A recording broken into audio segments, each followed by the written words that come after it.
Hi, welcome to this Pen Publish and Interactive video. In this video, I'm going to show you how to set up an online sale for e-commerce products using FlipperSD CMS.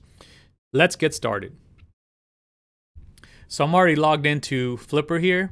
I'm going to show you my fictitious website here. I'm going to click online store so you can see what that looks like. I have 3 products on the store. What I'm going to do is I'm going to take the dark roast coffee product and I'm going to set a sale using Flipper e-commerce features. So I'm going to go to dark roast coffee here.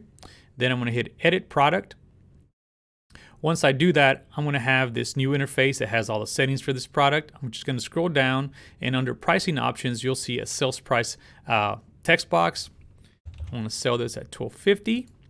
So I add that, and then I can set a sale start date, a sale end date. I'm just going to pick today and sometime in the future.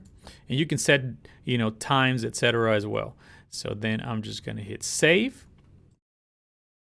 And now when I go back to the website and go to the online store, you can see that the price, the retail price is crossed, and now my sale price is there, and it tells you when the sale is going to end. So you can see that here, and you can see that in the product detail page.